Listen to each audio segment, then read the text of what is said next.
Hello friends, దేవుని కృప వల్ల అయ్యగారు అమ్మగారు మీ అందరికీ దేవుని యొక్క విలువైన ప్రసంగములు స్వయంగా రాసినవి మీకు అందచేయాలని కోరుకుంటున్నాను. మా పుస్తకంలో సిలువ ధ్యాన ప్రసంగములు 83 ప్రసంగములు, క్రిస్మస్ ప్రసంగములు 50 ప్రసంగములు, బైబిల్లోని స్త్రీల ప్రసంగములు 72 ప్రసంగములు, మోషే సుఖోపవాస ప్రసంగములు 63 ప్రసంగములు. ఈ పుస్తకంలో అయ్యగారు అమ్మగారు స్వయంగా రాసినవి మీ అందరికీ అందాలని కోరుకుంటున్నాము. మా పుస్తకములు కావాల్సిన వారు కాంటాక్ట్ అవ్వాల్సిన numbers: Bapatla reverend doctor P Jayapal గారు, phone number 9866412025. Guntur doctor P Prasad Rao గారు, ఫోన్ నెంబర్ 9413685994 అండ్ 9705789407. మా పుస్తకంలో మీరు తీసుకొని చదివి ఆదరణ పొంది దేవుని మహిమపరచాలని కోరుకుంటున్నాము. Don't forget to like the video. Thank you. రెండవ చిహ్నము 11వ అధ్యాయము 12వ వచనం మాత్రం చూడండి. 12వ వచనం మాత్రం. అప్పుడు రాజకుమారుడు బయటకు తోడుకొని పోయి అతని తల మీద కిరీటం పెట్టి ధర్మశాస్త్ర గ్రంథము అతని చేతికి ఇచ్చిన తరువాత వారు అతని పట్టాభిషిక్తునిగా చేసి చప్పట్లు కొట్టి రాజు చిరంజీవి అగును గాకని చాటించి చాలండి. ప్రార్థన చేస్తున్నాం. మమ్మల్ని ప్రేమించిన రాజాది రాజా, ప్రభువులకు ప్రభువా, దేవాది దేవ, స్థుతులకు అర్హుడా, ఘనమైన అయ్యా, అత్యున్నత లోకానాశ్రయుడై ఉన్న తండ్రి, 7 లోకాల కమతల ధవళ సింహాసనం మీద ఆశీర్వదమైంది. యుగ యుగాల నుండి సమస్తం ఆకాశము, భూమి, సముద్రము, పాతాళము ఎప్పుడో ప్రారంభించి ఇంకా నడుపుతూ ప్రతి ఒక్కరిని ఎరిగి ఉండి ప్రతి ఒక్కరి యొక్క ప్రాణాలు నీ గుప్పిట్లో పెట్టుకుని నడిపిస్తూ ఉన్న ప్రభువా, మీకు నమస్కారములు. మీరే మా మధ్యకి వచ్చి మాట్లాడతారని మీ కాళ్ళు పట్టుకొని అడుగుతున్నాను. మాకేం తెలియదు, నాకు మరి ముఖ్యంగా ఏమి తెలియదు, ఏమి రాను దాన్ని నాయన అయోగ్యురాను. దయతో మీరే దిగి వచ్చి మాతో మాట్లాడి పొందనై ఉన్నా పొందవలసి ఉన్న సమస్త మహిమ ఘనత మీరే పొందుమని వచ్చి వేసిన సర్వనాథుడైన సర్వలోకనాథుడైన రాజుల రాజైన ప్రభువుల ప్రభువైన దేవాది దేవుడైన జీవము గల దేవుడైన యేసు నామములో నేను వేడుకొని ప్రార్థిస్తూ నామం తండ్రి. మనం చదువుకున్నటువంటి వాక్య భాగము మరొకసారి నేను చదువుతానండి. ఒకే వచనము. అప్పుడు యాజకుడు రాజకుమారుని బయటకు తోడుకొని పోయి అతని తల మీద కిరీటం పెట్టి ధర్మశాస్త్ర గ్రంథమును అతని చేతికిచ్చిన తరువాత వారు అతని పట్టాభిషిక్తునిగా చేసి చప్పట్లు కొట్టి రాజు చిరంజీవి అగును గాక అని చాటించిరి. ఈ దినము మన యొక్క వాక్య ధ్యానాంశం ఏంటంటే కిరీటములు. కిరీటం అంటే అందరికీ తెలుసు, తెలియని వాళ్ళు ఎవరు కూడా ఉండరు. కిరీటం అనేటువంటి దానికి ఇంగ్లీష్ డిక్షనరీలో అన్నీ తెలిసినా కూడా ఊరికనే నేను చూశాను. ఏముందంటే కిరీటం అంటే ఇట్స్ ఎ సావరెన్ పవర్ అన్నారు. సావరెన్ పవర్ POWER అంటే ఎవరు కూడా ఎదురు లేదు. అన్ని అది పాడదామని నేను అనుకున్నాను, మర్చిపోయాను. అన్ని నామముల కన్నా పైనామము యేసుని నామము, యునితరములకై నా కనపరచగలిగినది యేసు నామము. అన్ని నామముల కన్నా పైనామము యేసుని నామము, యునితరములకై నా కనపరచగలిగినది యేసు నామము. యేసు నామము జయ జయము, సాతాను శక్తులు జయ జయము. యేసు నామము జయ జయము, సాతాను శక్తులు జయ జయము. హల్లెలూయా హోసన్నా హల్లెలూయా హల్లెలూయా ఆమేన్. హల్లెలూయా హోసన్నా హల్లెలూయా హల్లెలూయా ఆమేన్. ఎవరికి ఇష్టం ఉన్నా ఇష్టం లేకపోయినా, ఎవరి కులం ఏదైనా, ఎవరి మతం ఏదైనా, భూమి మీద ఉన్న ప్రతి ఒక్కరూ కూడా తెలుసుకోవాల్సినటువంటి నామము యేసు నామము. ఆ నామము తప్ప మరి ఏది కూడా లేదండి. ఈ వాక్యంలో మనము చదువుకున్నాం కదా, అప్పుడు యాజకుడు రాజకుమారుని బయటకు తోడుకొని పోయి అతని తల మీదకి కిరీటం పెట్టి ధర్మశాస్త్ర గ్రంథం అతని చేతికి ఇచ్చిన తర్వాత వారు అతనికి పట్టాభిషేకం శక్తునిగా చేసి చప్పట్లు కొట్టి రాజు చిరంజీవి ఎదురుగా కానీ చాటించింది. అది కదండి ఉన్నది ఇక్కడ. ఏంటంటే ఇవాళ అంశం చెప్పాను కదా, జానాంశం ఏం చెప్పాను? కిరీటములు ఒకటి కాదండి, చాలా చాలా చాలా ఉన్నాయి. ఏదో ఒకటి తెలుసుకుని రెండు తెలుసుకుని ఊరికనే మాకొచ్చు అనుకుంటాము. నేను ఇవాళ 10 మాత్రమే చెప్పబోతున్నాను. బట్ చాలా చాలా చాలా ఉన్నాయి. అవన్నీ కూడా చెప్పడానికి సమయం లేదు. ప్రభు మళ్ళీ అవకాశం ఇస్తే అప్పుడు ఆలోచిద్దాం. అలాగే ఇప్పుడు ఇంగ్లీష్లో బైబిల్లో ఏం చెప్పాను? సావరిన్ పవర్ అని అనుకోండి. సార్వభౌమత్వం మొత్తం కూడా ఈ భూమి మీద ఎంతమంది ఉన్నారు, ఎన్ని ఆఫీసులు ఉన్నాయో, ఎన్ని స్కూల్స్ ఉన్నాయో, ఎన్ని కాలేజీలు ఉన్నాయో, ఎంతమంది ప్రెసిడెంట్ ఉన్నారు, ఎంతమంది ప్రైమ్ మినిస్టర్లు ఉన్నారు, ఎంతమంది చీఫ్ మినిస్టర్ ఉన్నారు, అందరూ కూడా గుప్పిలు విప్పి పోషిస్తూ ఉన్నాడు. ఆయనే ఆయనే ఆయనే, no other person on the face of the earth. అంతకన్నా ఏం లేదు. కిరీటములు అనేటువంటి మాట ఎవరికి ఇస్తారు, ఏంటి ఇస్తారంటే, ఇప్పుడు ఆయన్ని రాజుగా చేశారు, కిరీటం ధరింప చేశారు కదా అని చెప్పాను కదా. అలాగే రాజుల విషయం కూడా ఉంది. ఈయన్ని రాజుగా చేశారమ్మా. రాజుల విషయం కూడా ఉన్నది. మీరు చూసినట్లయితే ఎస్తేరు గ్రంథము 1వ అధ్యాయము 11వ వచనంలో ఇక్కడ ఒక రాణి కనపడుతూ ఉంది. వష్టి అనేటువంటి రాణి. ఆమె రాణివాసము పోగొట్టుకుంది, కిరీటం కూడా పోగొట్టుకుంది. రాణివాసము పోయింది, ఆమెకి కిరీటం కూడా పోయింది. అలాగే ఎస్తేరు 2వ అధ్యాయం 17వ వచనంలో చూసినట్లయితే స్త్రీలందరికంటే రాజు ఎస్తేరును ప్రేమించను, కన్యకలందరికంటే ఆమె అతని వలన దయాదాక్షిణ్యములు పొందెను.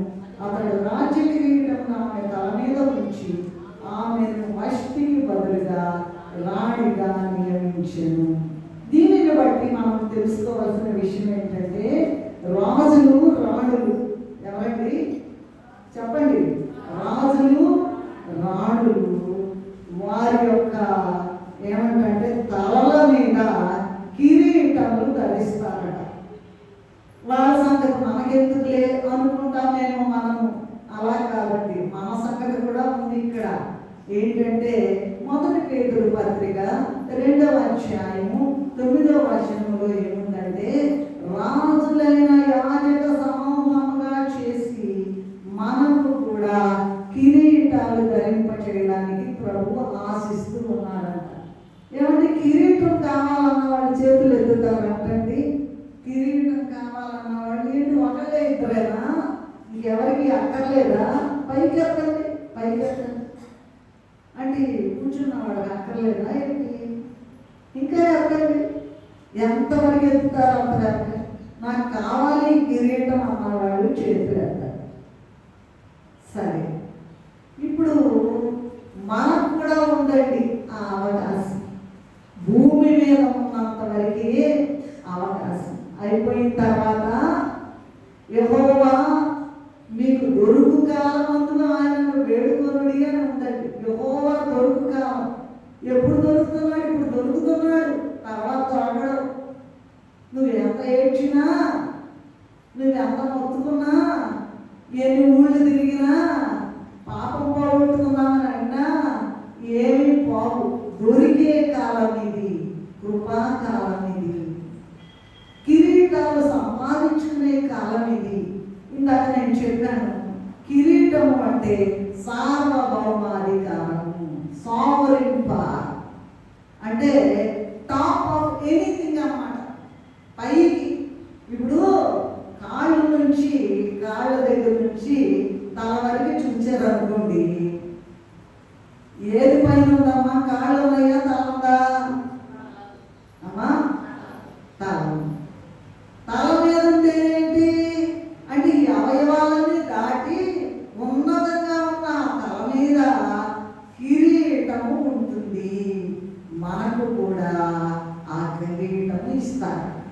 అదేంటండి ఏదో కొత్త మాటలు చెప్తున్నారే అనుకోవచ్చు మీరు. క్లియర్గా రాయబడి ఉన్నది 1 పేతురు పత్రిక 2:9లో ఇప్పుడు చదువుతున్నాము. మనలను కూడా రాజులనుగా యాజకులనుగా చేసి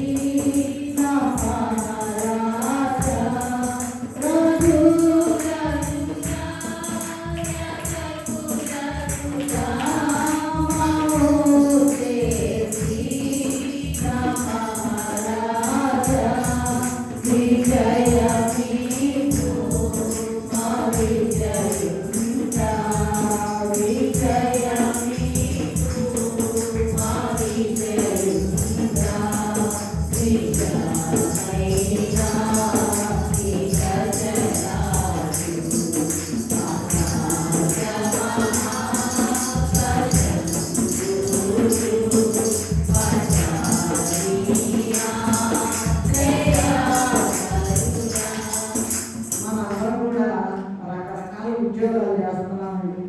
ఆఫీషియల్ అంటారు, ఇంకా ప్రిన్సిపాల్ అంటారు, ఇంకేదో ఏదో ఏదో సూపరింటెండెంట్ అంటారు, అడ్మిన్ అంటారు.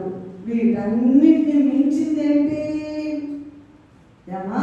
కిరీటాలు ఎవరు పెట్టుకుంటారో వాళ్ళే గొప్పోళ్ళు. ఎంత అడ్మిన్ అయినా, ఎంత చీఫ్ మినిస్టర్ అయినా, ఎంత ప్రైమ్ మినిస్టర్ అయినా పెట్టుకోకపోతే చెప్పండి, పైవాడు కాదు, కిరీటదారులే గొప్పవారు, కిరీటదారులే గొప్పవారు. అలాగే ప్రకటన గ్రంథం 20వ అధ్యాయం 6లో కూడా ఏముందంటే, క్రీస్తుతో కూడా ఈ రాజులు రాణుల్లాగా మనము కూడా 1000 సంవత్సరాలు రాజ్య పరిపాలన చేస్తామట. ఏంటండి? క్రీస్తు ప్రభుతో కూడా. అబ్బో, క్రీస్తు ప్రభుతో చేయడమా? అన్ని లోకములకు అవతల ఉన్న ఉన్నత లోకాన ఉన్నటువంటి ఆయన దగ్గరికి వెళ్ళి మనం కూడా ఏం చేస్తామంట? మనం కూడా ఏం చేస్తామంట? రాజులుగా రాణులుగా పరిపాలన 1000 ఏళ్ళు పరిపాలన చేస్తామంట. అసలు అది ఎంత గొప్ప భాగ్యము! ఒక చిన్న తలంపుతో ఆలోచించినట్లయితే మీరు, మరి ఇంత గొప్ప భాగ్యం మనం ఎందుకు పోగొట్టుకుంటున్నామా అని చాలా బాధేస్తుంది. నా కొంచెం బాగా బిజీగా ఉన్నాం, టైం లేదు, చూసుకోలేదు. కానీ తెల్లవారుజామున 3 గంటలకు లేపి ప్రభు సరే కాసేపు చూసుకుని పండుకోగానే ప్రభు అసలు ఆ కిరీటాల సంగతి ఏంటో నాకు తెలియచేయ్యా అంటే స్పష్టంగా తెలియచేశారు. ఏంటి అసలు కిరీటం అంటే ఏంటయ్యా మాకు తెలియదే, అసలు ఆ కిరీటం ధరించుకోవడం ఏంటి, ఎవరెవరు పాత్రులుగా ఉంటారు ఆ కిరీటం ధరించుకోవడానికి అంటే చెప్తాను. ఇప్పుడు ప్రభు చెప్పిన మాటలు చెప్తాను. ఏంటంటే 1000 సంవత్సరాలు మనం కూడా రాజ్యం చేస్తారు. కష్టపడాలి కదండి, కిరీటం కావాలంటే కష్టపడాలా లేదా సురేంద్ర? కష్టపడాలి కదా, బాగా కష్టపడాలి. ఈ కిరీటం సంగతి భూమి మీద ఉండగానే మనం సంపాదించుకోవాలి. అయిపోయిన తర్వాత ఏమీ లేదు, ప్రయాసపడాలి. మరి ఈ భూలోకంలో సంపాదించుకున్న వాళ్ళంతా బాగా కష్టం. ఇప్పుడు పిల్లలు చదువుకుంటున్నారు కదండి, చిన్న క్లాసు నుంచే. మా మనవడంట ఇవాళ ఫోన్ చేసి వాడంట చిన్నోడు 4 ఏళ్ళు వచ్చాడు కానీ మీరు చూసారు కదా, వాడంట ఫోనటిక్స్ అంట ఆడేంటో సరిగ్గా పలికాడు క్లాసు మొత్తంలో. వాడికి మీకు పిల్లలకి సూపర్ స్టార్ అని ఇచ్చారు. ఒరే టైం లేదురా నాయన మేము చర్చికి వెళ్ళాలి అంటే ఇదిగో చూపిస్తున్నాం సర్టిఫికేట్. ఓకే, సంతోషం, వెరీ గ్రేట్, ఇట్స్ అమేజింగ్ అని చెప్పాను. చిన్న పిల్లోడికి ఎంత ఉంటే ఇంత మాట, చిన్న పని చేస్తే అంతంటే భూమి మీద మన జీవితం అంతా చేసిన ప్రయాసంతకి కూడా దేవుడు ఊరికినే పోనీయడట. ఏమిస్తాడండి చెప్పండి అమ్మా, చెప్పండి, ఇంకా పెద్ద చెప్పండి, వద్దంటే చెప్పబా. ఏంటి కిరీటాలు? ఇంకొక మాట చెప్పి నేను అవతలకు వెళ్తాను. 1 తిమోతేయులకు రాసిన పత్రిక 6వ అధ్యాయం 15వ వచనంలో ఏముందంటే, రాజులకు రాజు, ప్రభువులకు ప్రభువునైన క్రీస్తు ప్రభువునందు నుండి అనేక కిరీటాలు. ఎవరంట ఈయన? మనం ఒక్క రాజులమే, ఆయన రాజాది రాజు, ప్రభువులకు ప్రభు అండి.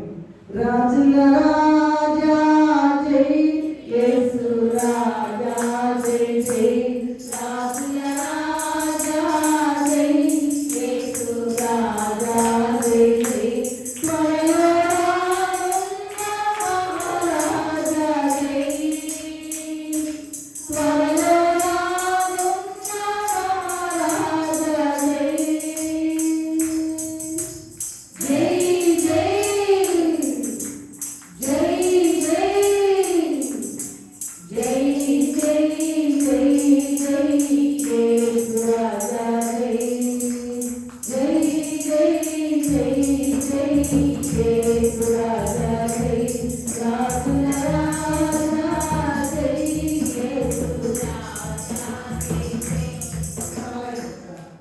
నేను రాసుకున్నదేమో కొద్దిగా ప్రభు బయలుపరిచిందేమో చాలా ఉంది. అయితే త్వరగా నేను ముందుకు వెళ్తాను. ఈయన ఎవరంట? 1 తిమోతి పత్రిక 6వ అధ్యాయం 15వ వచనంలో ఈయన రాజులకు రాజు, ప్రభువులకు ప్రభు అయిన క్రీస్తు దగ్గర నుండి మనం కిరీటాలు సంపాదించుకోవాలట. మనం ప్రభు మనకిచ్చేటువంటి కిరీటాలు అనేక రకాలుగా ఉన్నాయి. వాటిని గురించి మనం ఇప్పుడు ధ్యానం చేసుకుందాం. నంబర్ 1 కిరీటం ఏంటంటే మహిమ ప్రభావముల కిరీటం. మహిమ ప్రభావముల కిరీటం. దీనికి కూడా నేను ఇంగ్లీష్లో డిక్షనరీ చూస్తే గ్లోరీ అంటాం కదా ఇంగ్లీష్లో. అక్కడ ఏముందంటే మహిమ కిరీటము, మహిమ ప్రభావముల కిరీటం అంటే ప్రెజెన్స్ ఆఫ్ గాడ్ అంట. ఏంటండి? ఆ మహిమ కనపడదు, రిప్రజెంటేషన్ ఆఫ్ హెవెన్స్ ఓపెన్ అంట. పరలోకం తెరవబడుతుందంట. మహిమ అంటే ఏంటంటున్నారు? ఆ చూడటం, ఏవో చూడటం, ఆ డాన్స్ చూడటం, ఆ సినిమాలు చూడటం, ఆ డ్రామాలు చూడటం, ఈ టీవీ చూడటం, తొక్కి అవతల పడేసి ప్రభువుని చూడడము. ఏంటంట? ప్రెజెన్స్ ఆఫ్ గాడ్, దేవుని యొక్క ప్రత్యక్షత, రిప్రజెంటేషన్ ఆఫ్ హెవెన్స్ ఓపెన్ అంట. ఇంకొక మాట ఏం రాశాడంటే, నేను 2 డిక్షనరీలు రిఫర్ చేస్తే, ఇంటెన్స్లీ ఎంజాయబుల్ అంట. ఇంటెన్స్ అంటే చాలా ఎక్కువగా, ఎంజాయబుల్ అంటే తట్టుకోలేనంత ఆనందము, అవధులు లేని ఆనందము. ప్రభు కనపడితే అంత గొప్ప రాజాదిరాజు, అంత గొప్ప ప్రభుల ప్రభు మట్టితో చేసిన నాకు నీకు కనపడితే అసలు ఆనందముకు అవధులు లేవు అని ఇక్కడ రాశారు. యోహాను గారు ప్రకటన గ్రంథంలో మొదటి అధ్యాయం 17 చూస్తారమ్మా. యోహాను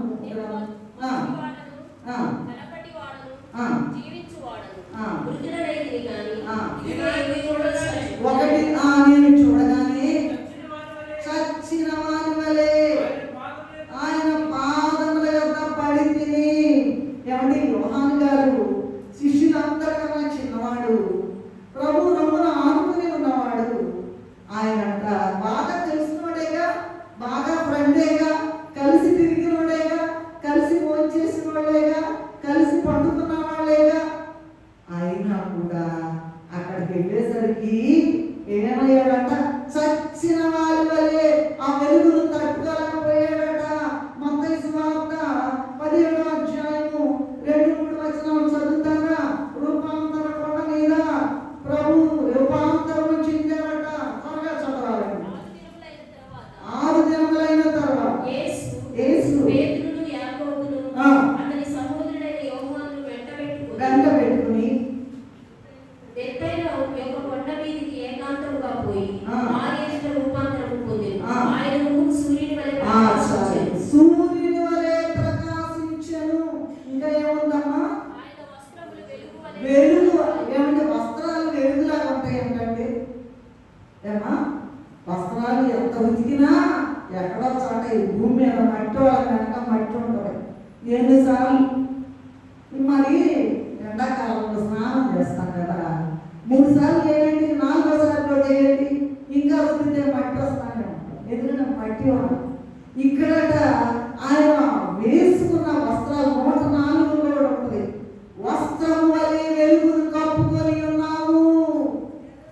ఎంత గొప్ప మాట! వస్త్రము వెలుగు అంట. వి కెనాట్ సీ యాక్చువల్లీ, అసలు చూడలేము. చచ్చిన వాడి వలె పడిపోయానయ్యా అని అంటే మన సంగతి వెలుగును వస్త్రంగా కప్పుకొని ఉన్నారట. ఇంకా ఆయన వస్త్రాల గురించి ఇంకో మాట మార్కు సువార్త 9:3 ఏం చూసారంటే, ఏం చెప్పారంటే, త్వరగా చదవాలి. అంతలో ఆయన వస్త్రములు ప్రకాశమానమైనవి నిధుల తెల్లనివి ఆయన లోకమందు ఏ చాకలి అంత తెల్లగా చెరువ చేయలేడు. అసలు ఏం కనపడదండి, వెలిగే వెలిగే వెలిగే వెలిగే. మరి మనం ఏం చూస్తున్నాము? మనం ఒక కిరీటం సంపాదించుకోవడానికి ఏమన్నా తగుదుమా?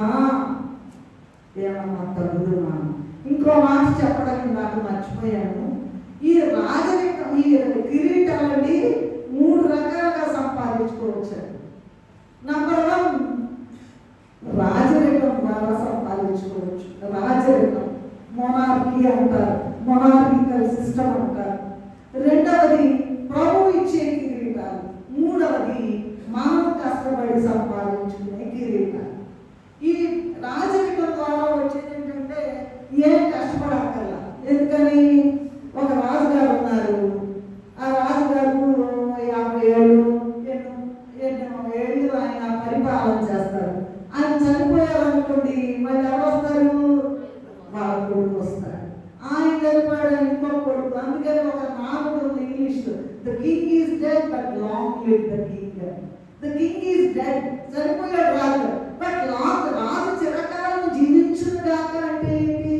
రాజు చచ్చిపోయాడు కానీ ఇంకో రాజు వచ్చాడు కదా, ఆయన చిరకాలం జీవించును గాక. ఇది ఈ రాజరికం ద్వారా కిరీటాలు వస్తాయి. నంబర్ 1. 2వది ఏంటంటే, మరి ప్రభు ఇస్తారటండి. మనం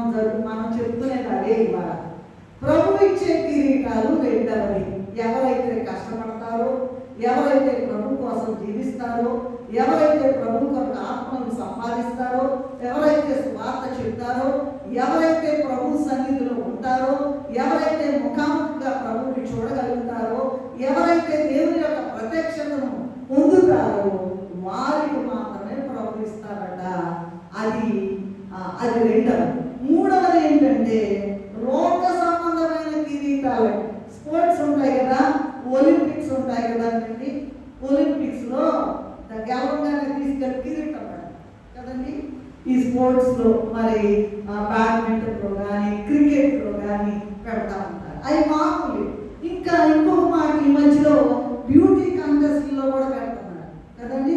కిరీటం తీసుకెళ్ళి అందరికన్నా మిస్ వరల్డ్ లేకపోతే మిస్ ఇండియానో ఏదో మొత్తం మీద వాళ్ళు కూడా కిరీటాలు. ఇవి కష్టపడి సంపాదించుకుంటారు. అయితే ఇవి నిలవండి, కొంతకాలమే ఉంటాయి.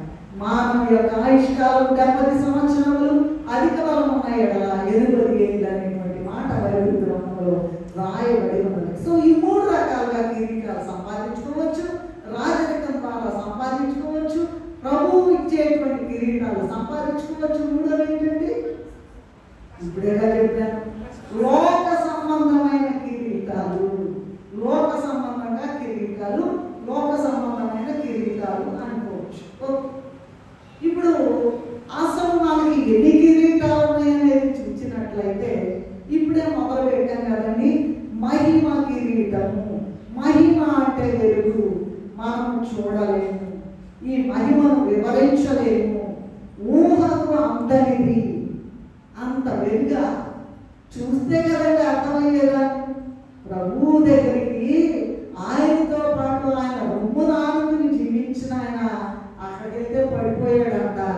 మనం వారానికి ఒకనాడు తిప్పి వస్తున్నామండి, వారానికి ఒకనాడు వస్తున్నాం, తెగ వస్తున్నాం అనుకుంటాం.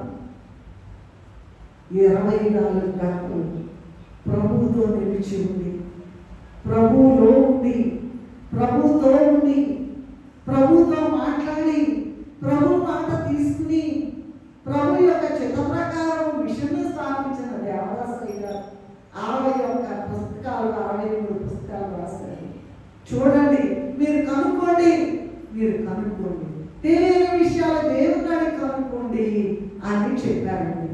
సరే, ఈ మహిమా ప్రభావముల కిరీటం అనేది ఏంటంటే కీర్తన గ్రంథం 8వ అధ్యాయం 5వ వచనంలో ఏముందంటే, దేవుని కంటే మానవుని కొంచెం తక్కువగా చేసి ఉన్నావు, మహిమా ప్రభావములతో వానికి కిరీటము ధరింపచేసి ఉన్నావు అని రాశారు.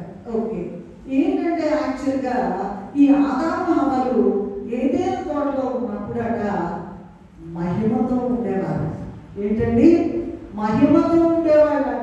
ఎప్పుడైతే వారు పాపము చేశారో దేవుని లక్షణాలైనటువంటి మహా ప్రభావమును, మహిమా ప్రభావములను పోగొట్టుకున్నారంట.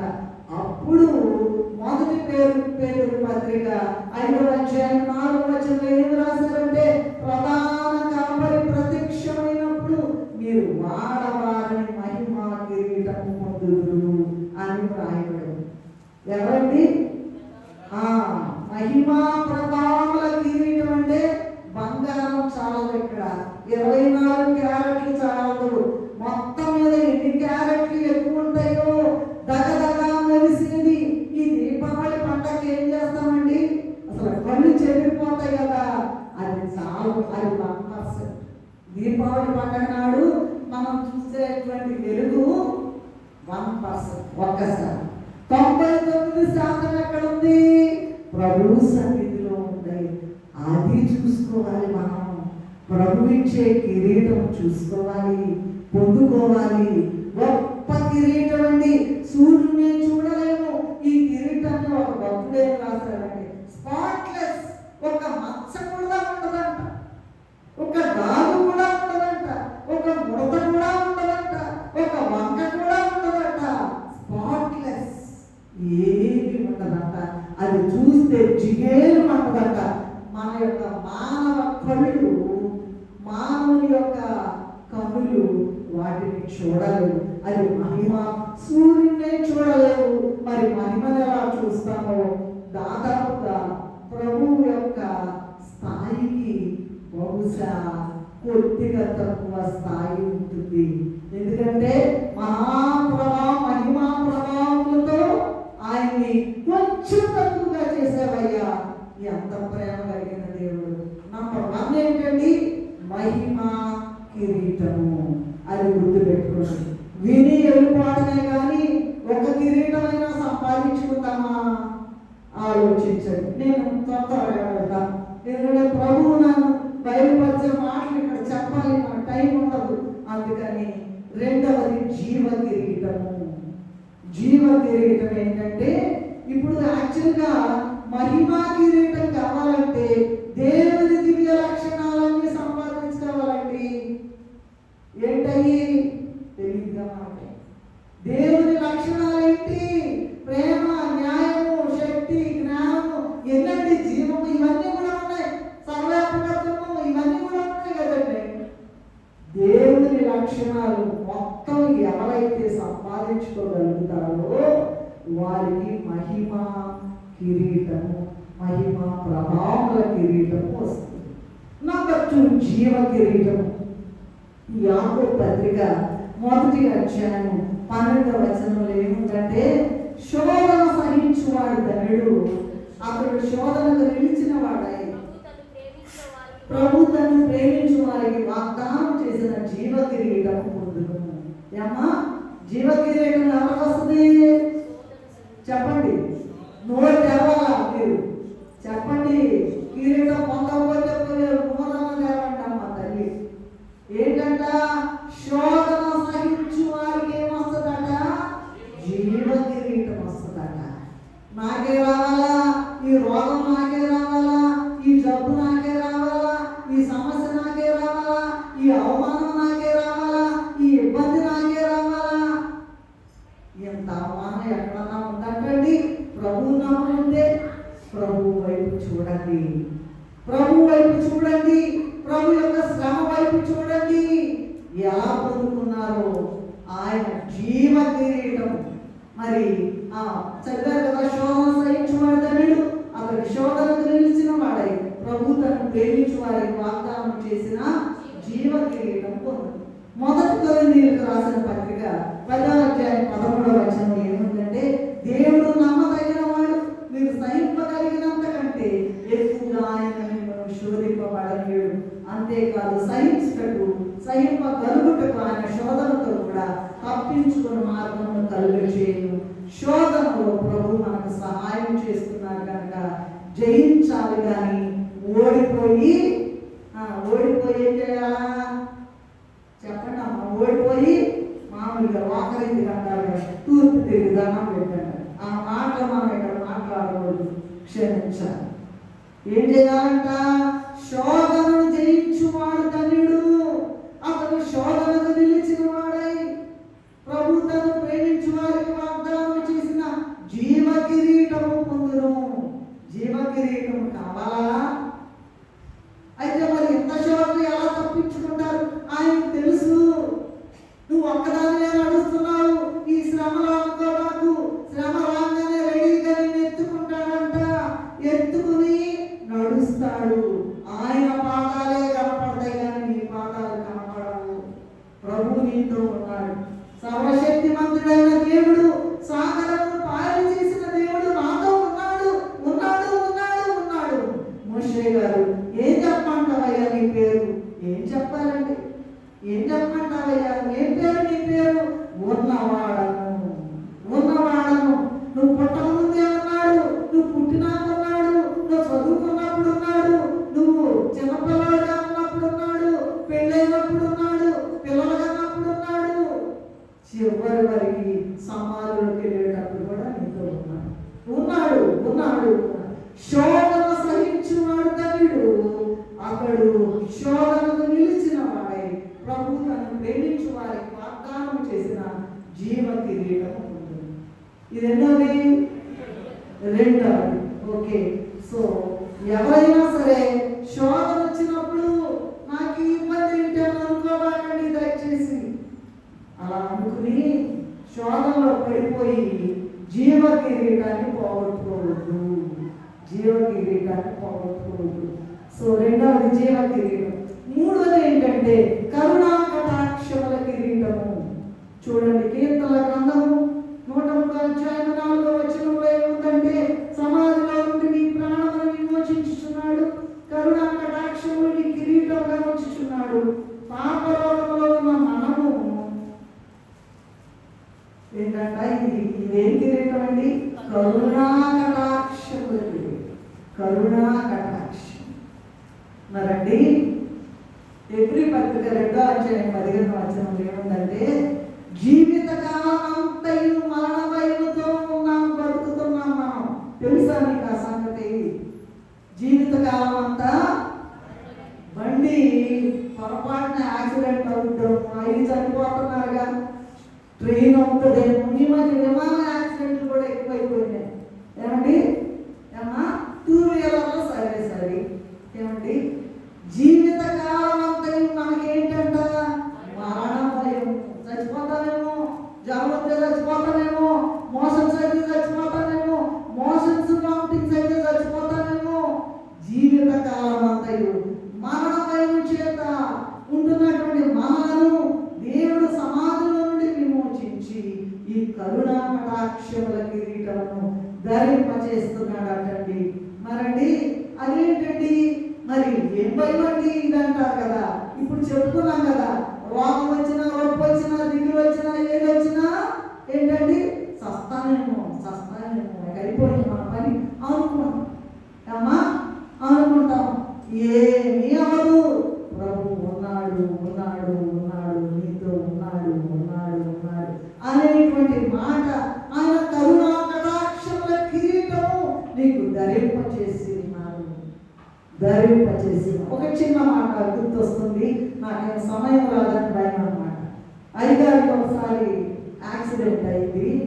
అయితే సరే, ప్రభు అయ్యగారు ఇద్దరు మాట్లాడుతూ ఉన్నారు. మోషన్ అయ్యగారు, అమ్మగారు వచ్చారు, చాలా మంది వచ్చారు, అందరూ వచ్చారు. టైటస్ అయ్యగారు వచ్చారు, అందరూ వచ్చారు కానీ నేను ఏడవలా. కానీ ప్రభు వచ్చేసి ఆత్మ ద్వారా మాట్లాడుతున్నప్పుడు, మరి ఎలాగైనా ఈ ఆత్మను తీసుకెళ్ళాలని సాతాను అనుకుంది. కానీ ప్రభువే దిగి వచ్చి మరంట దేవదాసయ్య గారంట, మాకు 3 రూములు ఉంటాయండి వరుసగా. ముందు రూమ్లో అంట కుర్చీ వేసుకుని ఆ దేవదాసయ్య గారు పాట చావు గోటి నుండి నిన్ను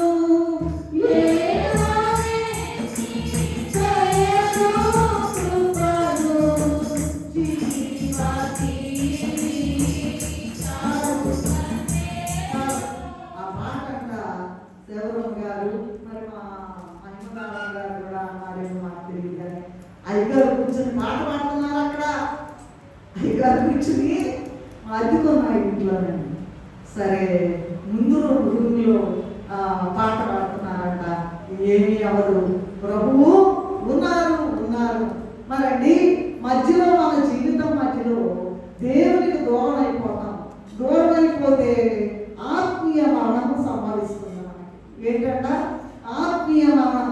ఇక ప్రభువుతో సంబంధం లేదు, ప్రార్థన లేదు, పాటలు లేదు, సాక్ష్యాలు లేదు, పిడికాటం లేదు, ఏమీ లేదు, విచ్చలవిడిగా తిరుగుతుంటే అప్పుడు కూడా నువ్వు దూరం వెళ్ళిపోతే కరుణా కటాక్షముల కిరీటం ఇస్తాడట. అలాగే శరీరవాడము నుండి అప్పుడు కూడా కరుణా కిరీటం ఇచ్చి, ఇదిగో రాకడ సమయంలోనంట అప్పుడు సమాధిలో పెట్టినప్పుడు కూడా నీతో ఉంటాడంట, లేపుతాడంట. రాకడ సమయంలో ముందు మొదటి దశలోని 4 పదాలు మొదట మృతులైన వారు లేకురు అని ఉన్నా లేదా? లేపేస్తాడంట. అప్పుడు కూడా కరుణ. ఇంకో 3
అక్షయ కిరీటము.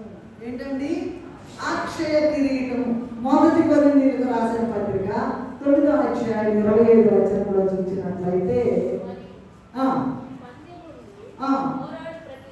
పోరాడు ప్రతివాడు మితముగా ఉంటాడు, మితముగా ఉండి క్షయమగు కిరీటాన్ని పొందుతారు. క్షయమైంది అంటే నశించి పోయేది, నాశనం అయ్యేది. మనకు అది కాదండి. ఇప్పుడు చూడండి, ఈ క్రికెట్లో ఉండేవాడు, ఈ బ్యూటీ కాంటెస్ట్లో పాల్గొనేవాడు, ఈ స్పోర్ట్స్లో పాల్గొనేవాడు ఏం చేస్తారంటే మితంగా ఒకరోజు పేపర్లో రాశాడు, 5 నిమిషాలు ఆలస్యం అయితే క్రికెట్ బోర్డు వాళ్ళందరూ కూడా ఈ పార్టిసిపెంట్స్ అందరూ మాట్లాడారంట బోర్డు వాళ్ళు. ఎందుకంటే 5 నిమిషాలు ఆలస్యమైన మా ఎనర్జీ అంతా పోయింది. అంటే అంత జాగ్రత్త, అంత జాగ్రత్త. ఒలింపిక్లో మరి పొందాలంటే, మెడల్ పొందాలంటే ఏం చేయాలి? ఎంతో మితం, ఎంతో మితం. చదువుకునే వాళ్ళు కూడా అంతే కదండి.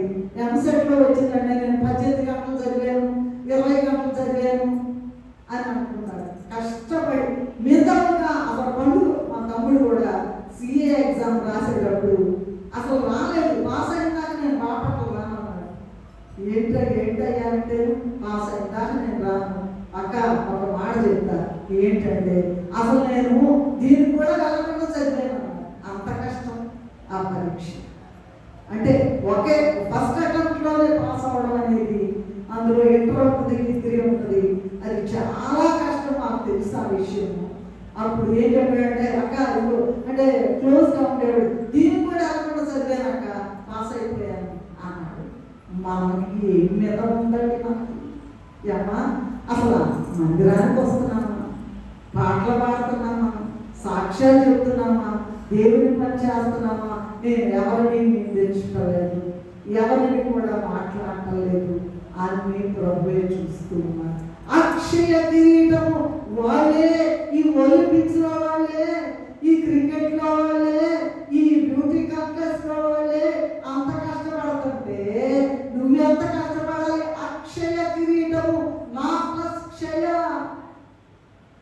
అక్షయ కిరీటము పొందడానికి మనం ఎంత, పరలోక సంబంధమైన అక్షయ కిరీటం పొందడానికి మరి మనం ఎంత మితముగా, ఎంత నిష్ఠగా, ఎంత జాగ్రత్తగా ఉండి అక్షయ కిరీటం పొందాలో ఆలోచించండి. సో 4వది ఏంటండి? ఇక నశించిపోదండి. ఫర్ ఎవర్ మీతోనే ఉంటుంది నీ కిరీటం. ఫర్ ఎవర్ మీతోనే ఉంటుంది.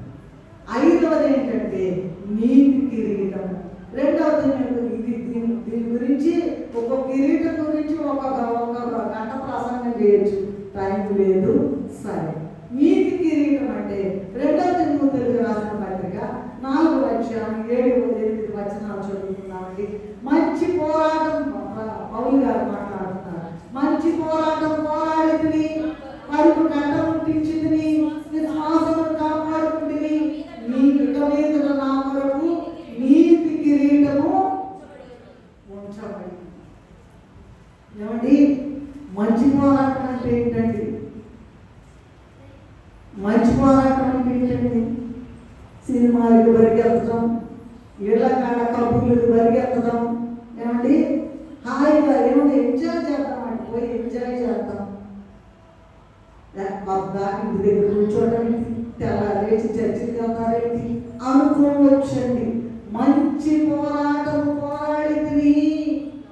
విశ్వాసము ఎవరైతే విశ్వాసము లేని విశ్వాసల సమాయన విశ్వాస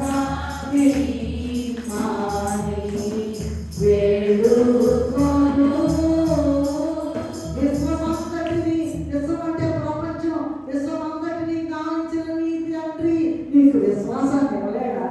విశ్వాసము గావింపలేడా అన్నారండి. పరుగు కడముట్టించాలి, పోరాడాలి. విశ్వాసంతో కూడిన పోరాటం ఎవరైతే పోరాడతారో ప్రతి అడుగులో కూడా జరుగుతుందా? మనం ప్రార్థన చేస్తున్నాం, జరుగుతుంది అని విశ్వాసంతో అడుగు ముందుకు ఎవరు వేస్తారో వారు నీతి కిరీటం పొందుతారట. కనుక మంచి పోరాటం పోరాడాలి. దేవుని కొరకు నడవకూడదండి. ఎలా చేయాలి? పరుగెత్తాలంట. ఆయన చాలా విద్యాధికుడు పౌలు గారు, చాలా డిగ్రీలు ఉన్నాయి పౌలు గారికి. ఆయన పరుగెత్తుతున్నాడట. మరి విశ్వాసం కాపాడుతున్నాడట. నీతి కిరీటం రెడీగా ఉంది. నీకుందా నీతి కిరీటం? అమ్మా, ఇదెన్నో కిరీటం? అది ఊరికనే ఇప్పుడు చెప్పుకొని వదిలేయద్దు. తర్వాత చూస్తా, లాస్ట్లో చెప్తా మన సంగతి. 4, 5 అయిపోయింది కదండి. 6వది ఏంటంటే జ్ఞాన కిరీటం. సామెతల గ్రంథము 14వ అధ్యాయం 18వ వచనంలో చూసినట్లయితే ఇదట పై నుండి వచ్చేదట. జ్ఞానం లేని వారికి మూఢత్వమే స్వాస్థ్యము. వివేకులు జ్ఞానము కిరీటముగా ధరించుకుంటారట. తెలుగు వాళ్ళంట జ్ఞాన కిరీటం పొందుకుంటారటండి. అయితే యాకోబు పత్రిక 3వ అధ్యాయం 17వ వచనంలో ఏముందంటే 7 రకాలైన లక్షణాలు ఎవరికైతే ఉంటాయో వాళ్ళకి జ్ఞాన కిరీటం వస్తుందంటండి. యాకోబు పత్రిక 3వ అధ్యాయం 17వ వచనం. అమ్మ తీసుకోండి. అమ్మ ఒకసారి తీసుకున్నారా? అలా చెప్పండి. పవిత్రమైనది, సమాధానకరమైనది, మృదువైనది, సులభంగా లోబడినది, కనికరముతోను మంచి ఫలములతో నిండుకున్నది, పక్షపాతమైనది, లేనిది అయి ఉన్నది. 7 ఉన్నాయండి. పవిత్రంగా ఉండాలి, సమాధానంతో ఉండాలి, అందరితో మృదువుగా మాట్లాడాలి, సులభంగా. ఇదిగో ఎడ్డామంటే ఎడ్డాలాగా ఉండకూడదు. ఏంటంట? ఏం చేయాలంట? నోరు మూసుకొని దేవుడు చెప్పింది చేయాలి. కనికరంతో మంచి ఫలముతో నిండుకోవాలి. పక్షపాతం చూపించకూడదు. వేషధారణ ఉండకూడదండి. నీతి ఫలము సమాధానం చేయు వారికి సమాధానము ఎత్తబడు. కనుక ఈ జ్ఞాన కిరీటం అనేటువంటిది 7 లక్షణాలు ఎవరికైతే ఉంటాయో వాళ్ళకి పై నుండి జ్ఞాన కిరీటము అనుగ్రహించబడుతుందట. 7వది ఏంటంటే దయా కిరీటం. ఇది బాగా మనందరికీ తెలిసిందే. కీర్తనల గ్రంథం 65వ అధ్యాయం 11వ వచనంలో సంవత్సరమును ఈ దయా కిరీటమును ధరింపజేసి ఉన్నాము. పుట్టినరోజు రెడీకి వస్తారు కదండి. కేకులు అవి తీసుకొని లైట్ వెలిగిస్తారు, కట్ చేస్తారు, అందరికి పాట పాడతారు. అని దయ ఎవరిచ్చారా? దయ ఇవాళ ఇంకో పుట్టినరోజు జరుపుకోవడానికి ఎవరిచ్చారు నీకు? ఆయన దయ. ఏ క్షణము ఎలాంటి వాడికైనా నీవెంత కరుడవైనా, ఎలాంటి వాడవైనా నీవెంత కరుడవైనా,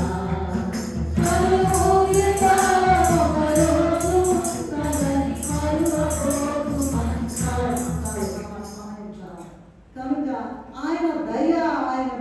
ఇంకో పుట్టినరోజు జరుపుకుంటున్నామంటే ఆయన దయా కిరీటము నీకు ఇచ్చినందువలనే. కీర్తన గ్రంథం 65:9-11 దాకా చూసినట్లయితే మానవులకే కాక దేవుడట తన సర్వ సృష్టిని ఆశీర్వదించి ప్రతి సంవత్సరము దయా కిరీటం ధరింపచేస్తూ ఉన్నారట అందరికీ. అందువలనే సర్వ సృష్టి సర్వమానవులు నిత్యనూతముగా కనబడుతూ ఉన్నారట. సృష్టి కట్టండి, ముసల్తనం లేదంట. చెట్టును కొట్టేయండి, మళ్ళీ పిలవస్తా ఉంటుంది, నిత్యనూతనంగా ఉంటుందట. ఆయన దయట. మళ్ళీ అది చిగురుస్తుందంటే ఆయన దయ. నీ బ్రతుకు కూడా ఆయన దయ. నీ దయ, ఆయన దయ, ఆయన దయ, ఆయన దయ. నువ్వు బతికి ఉన్నావు, ఇవాళ బతుకున్నావంటే ఆయన దయ. దయా కిరీటము ఆయన ఇస్తూ ఉన్నారు. 8వది ఏంటంటే అతిశయ కిరీటము. అంటే ఆత్మలను సంపాదించే కిరీటం. ఆత్మల సంపాదన ఎవరైతే సంపాదిస్తారో వారు పొందే కిరీటము ఏమిటంటే మొదటి దశలోని పత్రిక 2వ అధ్యాయం 19-20 చదవండమ్మా. అతిశయ కిరీటం అనేది 2వ దశలోని పత్రిక 2వ అధ్యాయం 19-20.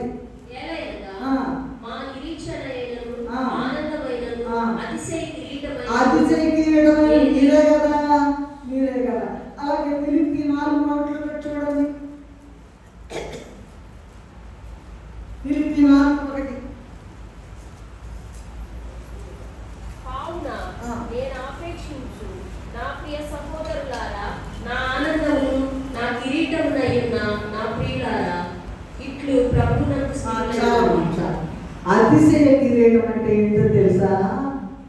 మనం వెళ్ళిపోతాం కదా దేవుని సన్నిధికి. వెళ్ళినప్పుడంట వారి క్రియలు వారి వెంట వెళ్ళి ఊరికిన ఊపుకుంటా వెళ్ళకూడదంట. మరి ఎట్లా వెళ్ళాలి? చూసుకో ప్రభువా, నేను ఎంతమందిని సంపాదించాను. అయితే ఎప్పుడు నాకు మాట చెప్తా ఉంటారు. వాళ్ళ అమ్మగారికి చదువు లేదండి, అయితే గొప్ప గొప్ప ప్రార్థనా పర్వాలు బైబిల్ విషయంలో ఆ మహిమదారం కానీ ఒక ప్రవక్తి అని బిఏఐ గారు చాలా మంది అంటారు, జీ సామిలయ్య గారు, వీళ్ళందరూ కూడా అంటారు. ఆమెకి కనబడి నడుస్తుంటేనే ప్రభు మాట్లాడేస్తారు, వెంటనే అందించేస్తారండి. ఆమెట వీళ్ళు మాట్లాడుతుంటే పిల్లలందరూ కూర్చొని మాట్లాడుతుంటే, బాబు బాబు నేను నాకు ఎన్ని ఆత్మలు ఉన్నాయో తెలుసా, నేను వెళ్తాను. వెళ్ళిన తర్వాత కూడా అయ్యగారికి వాళ్ళ అమ్మగారి యొక్క పొజిషన్ పరలోకంలో చూపించారండి. మరంట అనులైనటువంటి వారు దగ్గరికి వెళ్ళి చివరి స్టేట్లో ఉంటారు కదా, ఇక మంచం మీద ఎవరు పట్టించుకోరంట. అప్పుడు వింటారంట, పలానా వాళ్ళు ఇట్లా ప్రమాద స్థితిలో ఉన్నారంట. వాళ్ళ దగ్గరికి వెళ్ళి పలానా నేను ఎవరో రామయ్య గారు లేకపోతే ఏదో పేర్లు చెప్తారు అయ్యగారు, వాళ్ళ కోడల్ని వాళ్ళ కూతురుని రామని ముని గారి కూతుర్ని రామయ్య గారి కోడల్ని అని చెప్తారంట. రామ యేసు ప్రభు చెప్పుకో, యేసునామం చెప్పుకో, నీకు ఇంకేమీ లేదు, యేసునామం చెప్పుకో, పరలోకానికి వెళ్ళిపోతావని. అలా ఇదిగో నాకు ఇప్పుడు 30 వచ్చినాయి అయ్యా, 30 ఆత్మలు వచ్చినాయి, అలాగే చెప్పారన్నమాట.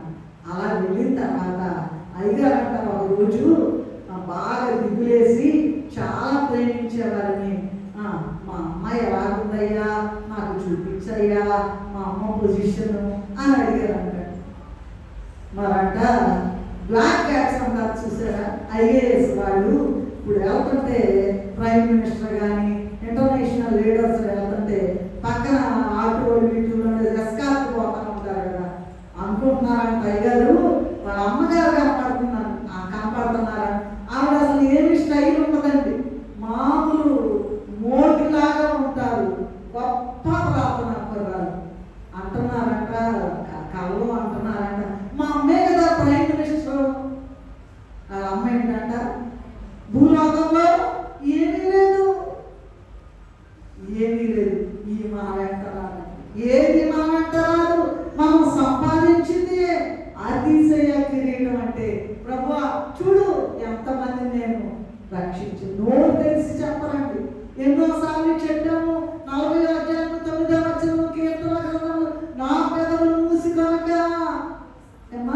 నా పెదవులు మూసి కొనక మహాసమాజంలో నీ సువార్తను ప్రకటించగలని నేను అంటున్నాని దావీదు మహారాజు 40 సంవత్సరాలు ఇశ్రాయేలును పరిపాలించిన ఆయన చెప్తున్నాడు. నువ్వేమన్నా రాణివా రాజువా, నేనేమన్నా రాణినా రాజునా, నోరు మూసుకుని సువార్త ప్రకటించడానికి ప్రభువు నిన్ను ఏర్పాటు చేశాడు, నిన్ను పుట్టించాడు అని నువ్వు అతిశయ కిరీటము పొందడానికి ప్రతి క్షణం కూడా ప్రయాసపడాలి. నాకెందుకు, నేను చదువుకున్నాను అని బడాయినా ఉన్నాం కానీ వాళ్ళు అసలు ఎంతో చెప్పిన వాడు నీకెందుకు, అది ఎంతో లేదు నీకెందుకు, నీకు అతిశయ కిరీటం కావాలంటే వెళ్ళిపోయి చెప్పు, ఎవరికైనా చెప్పు.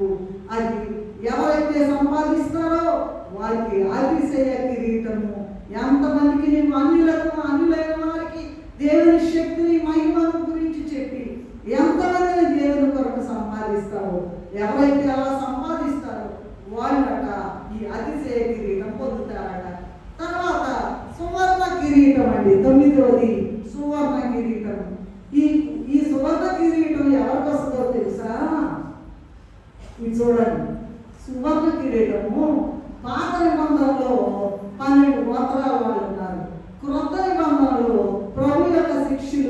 12 మంది శిష్యులు ఉన్నారు. వాళ్ళు 12 మంది, వీళ్ళు 12 మంది.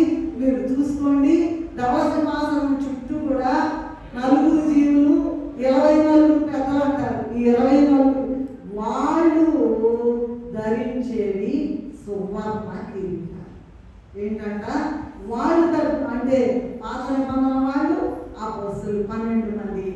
మరి అయితే ఇక్కడ చూడండి, పాత నిబంధనలో 12 గోత్రాలు ఉన్నాయి కదంటండి. క్రొత్త నిబంధనలో కూడా 12 వరుసలు ఉన్నాయి కదండి. ఈ 24 పెద్దలు రేపు రాకడప్పుడంట, మళ్ళీ 1000 ఏళ్ల కాలంలో దిగొచ్చేటప్పుడంట, ఎవరైతే ఆ పాత నిబంధన గోత్రకర్తల వరుసకి జీవిస్తారో వాళ్ళ వరుసలో వెళ్ళిపోతారు. ఎంత గొప్పగా ఉందో చూడండి ప్లాన్, దేవుడి యొక్క ప్లాను.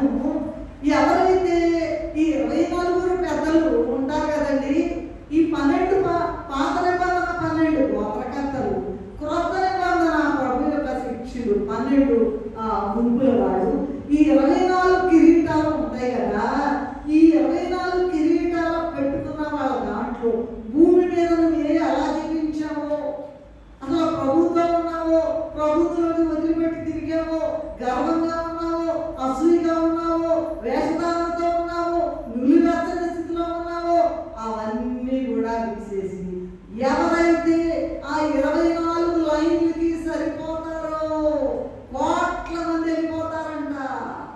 అయితే ఇంకా కీర్తన గ్రంథంలో 68:17 మీరు చదవండి, అక్కడ తర్వాత చూసుకోండి, నేను కరెక్ట్గా ఉందో లేదు తెలియదు.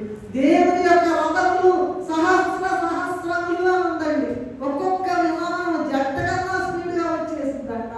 ఈ అక్కడ ఎవరైతే ఈ భూలోకంలో జీవిస్తారో ఈ కిరీటాలను వేసుకుని వాళ్ళంట ఈ 24 వరుసల్లో చేరు. ఒక్కొక్క దాంట్లో కోట్ల మంది ఉంటారంట. భూమి పుట్టింది మొదలుకుని రాకడ వచ్చే వారికి ఎంతమంది ఉంటారు, వాళ్ళు ఏ వరుసగా సరిపోతారు.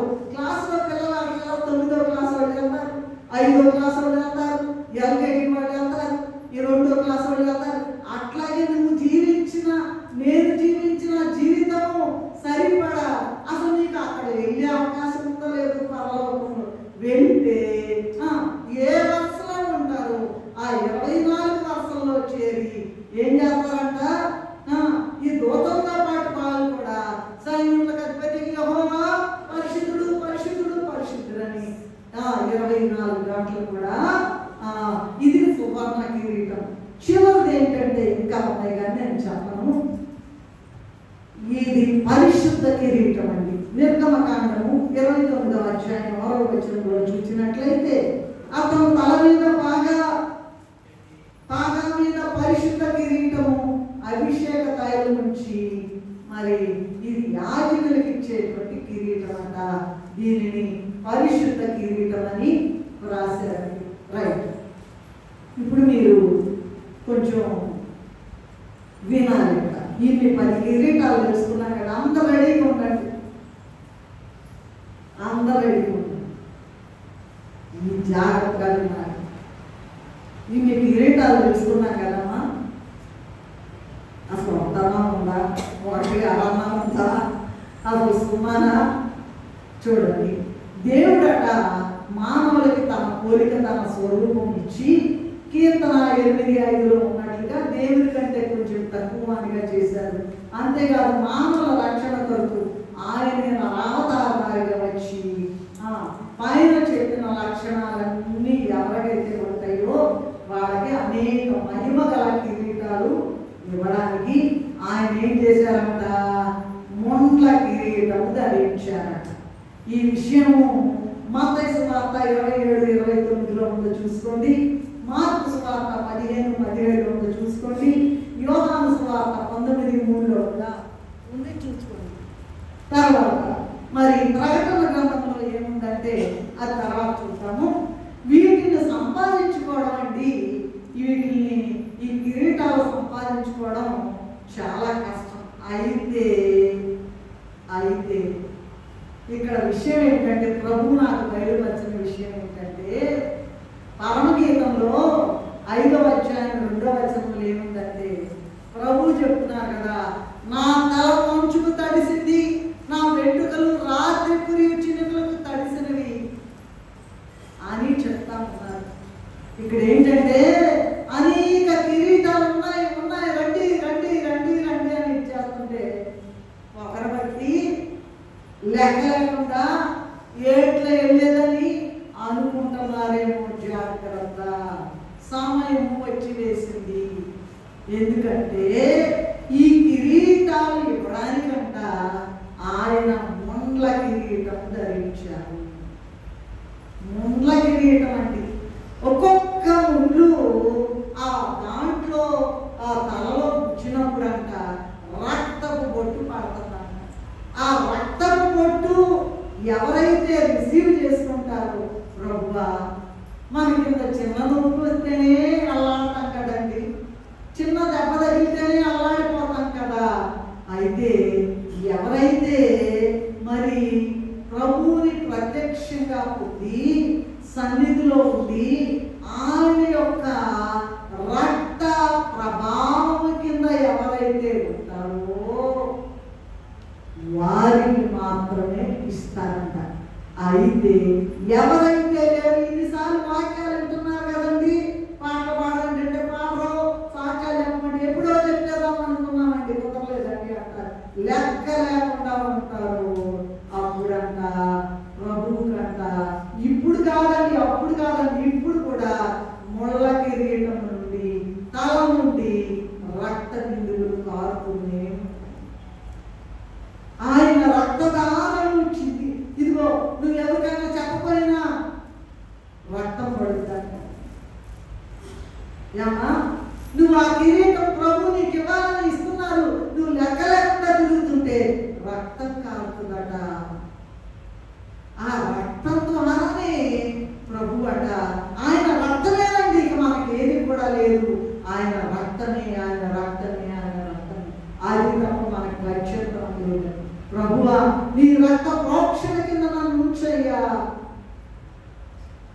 ఏమండి ఆరాధన పాట పాడతారు, ఆరాధనకు యోగ్యుడా, ఆరాధన ఆరాధన ఆరాధన, ఆయనకి హృదయం అంతటితో కూడా స్థుతి చెల్లించాలట. మరి దేవదాసయ్య గారు ఏం రాశారంటే, నిన్ను కొలిచెదరావయ్యా నా యేసన్న, హృదయ దేవాలమందు మొదమున నిన్ను నిలిపి భక్తి పుష్పములతో భజించి పూజించి. ఇదేదో మాట పాట అనుకోబాకండి, హృదయాన్ని దించి వేసుకోవాలట. నువ్వు దించి వేసుకోకపోతే, హృదయంతో ఆరాధించకపోతే, ప్రభు మాట చెప్పిన మాటను వినకపోతే, ప్రభు నిన్ను ఎలాగోలాగా కిరీటధారణ చేయాలని ఆశిస్తుంటే నువ్వు వినకపోతే వెంటనే రక్తపు బొట్లు పడుతున్నాయంట. అప్పుడు నీకు ఎంత శిక్ష చూడండి. అక్కడ లేదు నీకు అవకాశం, అక్కడ లేదు. రాము రంగయ్య గారు ఓ పాట రాశారు, 596 అనుకుంటా, తర్వాత చూసుకోండి, ఇప్పుడు చూడక్కర్లేదు. ఇన్ని దినములు ఊరకుంటిని, సిలువే కదా అన్న దాంట్లో, ఇన్ని దినములు ఊరకుంటిని, ఇప్పుడే రక్షణ కనుగొంటిని, కన్న తండ్రిని కొల్లకుంటిని. ఏమా అసలు లెక్కలే, కన్న తండ్రిని కొల్లటం ఏంటండి? ఏమా తల్లిదండ్రులకి అంత ప్రేమిస్తాం కదా, నిన్ను ఆ మాట వింటలేదంటే ఆయనంట ఏడవడం కాదంట, అయ్యో భూమి పుట్టక ముందు నుంచే నిన్ను ఫలానా నీతో వాగ్దానం చేశాను, నీతో నిబంధన చేశాను, నువ్వు ఇంకా ఇట్లాగే ఉంటుంటే నరకానికి వెళ్తావా, పాతాళానికి వెళ్తావా, ఇప్పుడే రక్షణ కనుగొంటిని, కన్న తండ్రిని కొల్లకుంటిని, కానకుంటిని, ఎరగకుంటిని. సిలువ అంటే ఏమనుకున్నారు? దాని ద్వారా ఇచ్చి ఈ కిరీటాలన్నీ సిలువ ద్వారా వస్తాయి, అవమానాలన్నీ సిలువ ద్వారా వస్తాయి. మనుషులు నువ్వు ఎంత ప్రయాసపడుతున్నావో, నేను మంచి పోరాటం పోరాడానంటే ఏంటంటే ఎంత దూరం నుంచి వస్తున్నావు, నువ్వు వచ్చిన ప్రతి అడుగు నీకు ప్రభు గుర్తిస్తానంట. ఏమనుకున్నావు? నువ్వు వచ్చి వెళ్తున్నావు, సువార్త పని చేస్తున్నావా, అమ్మ మహిమ కిరీటం పొందేవా, జీవ కిరీటం పొందేవా,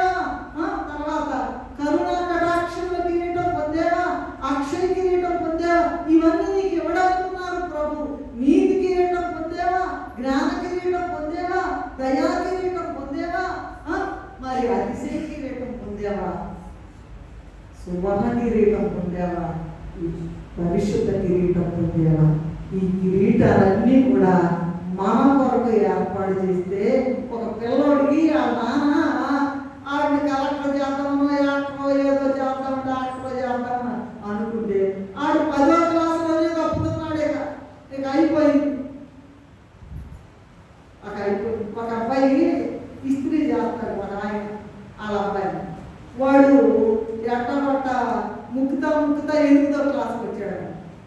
వాడు వచ్చేసి ఇస్త్రీ చేస్తుంటాను వాళ్ళ అమ్మ ఎదురుగా పిలిచి నేను, ఒరే నేను మా ఇంటికి రానిరా, నీకు ఈసారి పట్టలేదు అసలు, నేను ఇవ్వను, నువ్వు స్కూల్కి వెళ్తావా లేదా, ఎందుకురా ఈ బాధ, చక్కగా చదువుకోరా ఆఫీసర్గా, కాలు మీద కాలు వచ్చింది, సరేనండి అంటాడు.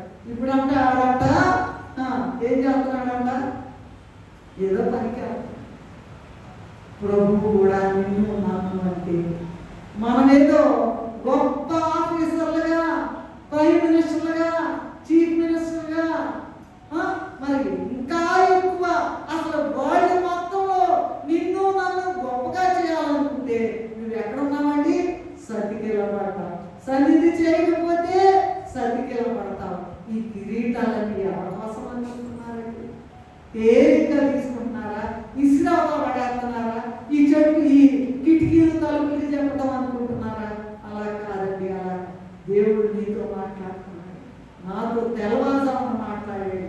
ఏం మాట్లాడాడంటే, ఇదిగో ఈ కిరీటాలన్నీ కూడా ముళ్ళ కిరీటంతో ఆయన ముళ్ళ కిరీటం ధరించి నీకు జీవం ఇచ్చాడు, నీకు పరలోక భాగ్యం ఇచ్చాడు. నిన్ను ఎలాగైనా సరే ఆయన ప్రక్కన కూర్చోబెట్టుకోవాలి. రాజు యేసు రాజుగా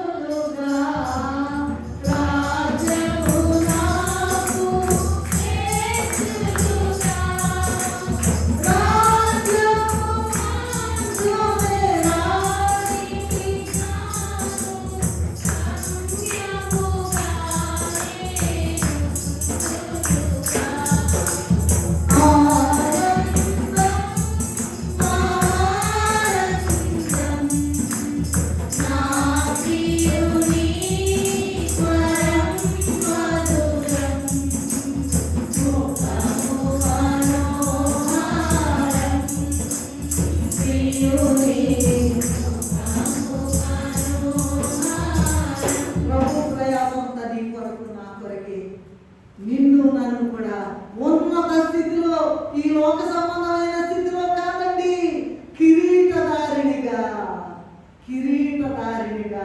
చేయడానికి ఆయన ఆశపడుతూ, నువ్వు ఆయన మాటే వింటల్లా, బైబిల్ చదవటల్లా, ప్రార్థన చేయట్లా, సన్నిధిలో చేరట్లా, ఏమి చేయట్లా, సతికిల పడి కూర్చుంటున్నావు. తర్వాత ఏమంటున్నారండి, నా నోట నుండి నేను ఉమ్మి వేయాలని ఉద్దేశించుచున్నాను. ఇది ఒక హెచ్చరిక లాంటిదిగా తీసుకుంది. ఎంత స్పష్టంగా మాట్లాడారంటే, ఈ కిరీటాలన్నీ నేను ఇవ్వాలనుకుంటున్నా. అయితే అది ఆ కిరీటము, నా ముండ్ల కిరీటం నేను పెట్టుకోవడం ద్వారా ఆ కిరీటాలన్నీ నీకు వస్తాయి. ముండ్ల కిరీటం అంటే తేలిక తీసేవాడు, గుచ్చి ఒక గుచ్చితే రక్తపు పొట్టు పడింది, అప్పుడు నీకు కిరీటం తయారైంది. అంతేగాని ఊరికి నేను తేగలేదు. ప్రభు అటు గొప్ప స్థితి మనకు కావాలంటే హృదయం అంతా కూడా ఆయనను నింపుకోవాలి. ఆయన మాటలు, ఆయన ప్రార్థనలు, ఆయన యొక్క ప్రత్యక్షత, ఆయన స్వరము, ఇంకా నాలో ఏం తప్పుందో ప్రభువా, నీ రక్తంతో నన్ను కడుగయ్యా, నన్ను శుద్ధి చేయయ్యా, నాతో మాట్లాడయ్యా, నన్ను నీ పరిశుద్ధ అగ్నితో కాల్చయ్యా అని ఎవరైతే ప్రార్థన చేసుకుంటారో, అయ్యా ఒక్క కిరీటం అన్నా దయచేయ్యా. ఒక్కటి కాదు, అనేక కిరీటాలు ఇవ్వడానికి ప్రభు సిద్ధపడుతున్నారు. మరి అటువంటి ఆ గొప్ప కిరీటాలు పొందుకునే భాగ్యము తండ్రి మనకు అనుగ్రహించును కాక. మమ్మల్ని మిక్కిలిగా ప్రేమించిన మా తండ్రి, మీ పాదములకు నమస్కారం. ఏదో సమయం లేక ఏదో 2 మాటలు చెప్దాం అనుకున్నాం, కానీ తెల్లవారుజామున స్పష్టంగా మాట్లాడారు నాయన. ఇదిగో ఇదిగో నా ముండ్ల కిరీటం, ఆ ముండ్ల కిరీటం ద్వారానే, ఆ భయంకరమైన వేదన ద్వారానే నీ కొరకు నేను కిరీటాలు ఏర్పాటు చేశాను. ఆ కిరీటాలను సంపాదించుకోండి, ఆశీర్వాదం పొందుకోండి, రాణులుగా తయారవ్వండి, రాజు పక్కన కూర్చోవడానికి సిద్ధపడండి, కిరీటములు పొందుకోమని చెప్తూ ఉన్నారు నాయన.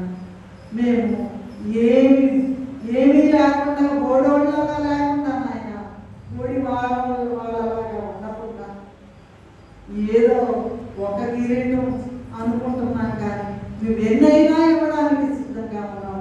ఆ కిరీటాలని ఒక్కడు కూడా వీలుపోకుండా మేమందరము సంపాదించుకోవడానికి, నీ పని చేయడానికి, నీతో సహవాసం చేయడానికి, నీ స్వరం వినడానికి, నువ్వు చెప్పింది చేయడానికి ప్రభా మాకందరికి బుద్ధి దయచేసిన ఆయన. బుద్ధి లేని కనికల్లాగా ఉండకుండా అయ్యా, నీ స్వరం విన్నప్పుడు మేము పరుగున నీతో కలుసుకుని రాకడంలో ఎగిరి వెళ్ళేదనేది మాకు దయచేయమని యేసునామములో, కిరీటధారి అయిన యేసునామములో, అందరినీ మించినటువంటి అన్ని యుగములకు కూడా రాజైన యేసయ్య అతి పరిశుద్ధ నామములో నేను వేడుకొని ప్రార్థిస్తున్నాను.